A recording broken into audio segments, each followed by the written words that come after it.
Cole, and and I am a serial entrepreneur. I wear many hats these days. My husband is a retired Marine, so he's been retired for almost 2 years now. And I'm a mom of 3.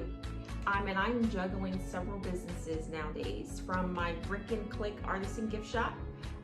We have a location in my hometown of Portsmouth, Virginia, and I have a boutique PR agency. Yes, fancy. We help women-led companies accelerate through strategy and media, and I'm also 1/3 of Millspo Media and the Make Her Mill Spouse Retreat. So I am excited to be here with you guys to chit chat for a few minutes about the military savings program and how your girl has been able to save money and kind of really live the life that I always thought we were going to be able to live post-retirement. Now we're not balling like that, but we're on our way to it. No, I'm just joking. We set ourselves up to be able to do some of the things that we wanted to do.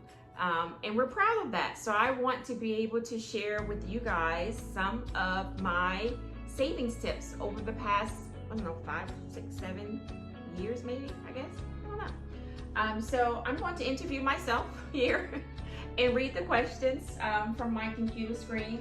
And hopefully I can share some insight with you guys on how to better manage your money and save more. So here we go. Has the military lifestyle made savings more challenging? If so, how have you overcome it? Oh, well, yes, the military lifestyle has made savings very challenging. I'm sure not only for myself and my family, but for most military families. You just look at how often we have to transition, whether that's every 2, 3, 4 years. There's inconsistency in employment for the military spouse, which means there's inconsistency in pay. And in many cases, there's no pay, right? So we know that most families are dual income families.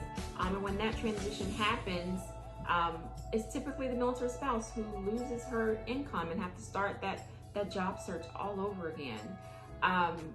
So one of the ways that we were able to kind of overcome the challenges is really sort of setting our savings goals and our financial goals by location. So when we were stationed in California and we PCS to Virginia, we knew life will look very different at those 2 duty stations, right? Cost of living is much higher in California. Also, the BH is much higher as well. So we are able to set those goals based on what those rates were for those locations. Now we know that when we were living in smaller cities with fewer opportunities, where the wages were a lot less, then obviously there's a little less to go around. But you make adjustments based on what your lifestyle is at the moment. And that also may require you to have to change your lifestyle based on where you're stationed. And I know that's not easy to hear, and it's also not easy to say, and some would even say it's not fair. And I get it. But if we're being honest and we're talking about being responsible with our money, those different locations will dictate what those financial and savings goals are going to be for your family. So for us, it was making sure that we live well within our means, making sure that our housing expenses were within our BAH, so that we knew we had a set amount of money to save, to spend, to invest, to donate, or whatever it is. We knew if we set ourselves up to live within my husband's pay, which is always the most consistent pay, because as an entrepreneur I could go 3, 4, 6 months without paying myself by choice. And most entrepreneurs watching this video completely understand that. And that was a sacrifice that myself and my family agreed to take on to further grow our business. That has really paid off for us. But you know, just making sure that we remain flexible in our goals and remain realistic in our goals too. Because if you are in a location where, you know, you're now down to one income, there just may not be enough money to go around, right? To even think about a savings. That's what most would say. But it doesn't matter if it's $10 or $20 or $100. It's better than not saving any dollars.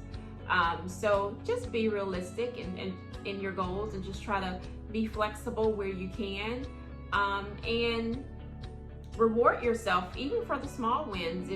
Even if you reach $100 or $200 or $1,000, you know, you want to make sure that you reward yourself for sticking to your goals, and really putting the financial future of yourself and your family first. Okay, question. What is the best way to make savings a habit? Okay, so I have 2 tips for you that have really worked for me. 1, just automate your savings, right? It eliminate any weakness you may have, eliminate the opportunity for you to self-sabotage your goals. Just go ahead, set it up on automation, and you don't even have to think or worry about it, right? Tip number 2, set up different accounts for your savings goals. Myself personally, I am more likely to not pull money from my account that's labeled for vacation, because I really, really want that trip, than I am to just pull it from my general savings, right? So I have different accounts set up for different savings goals to keep my eye on the prize.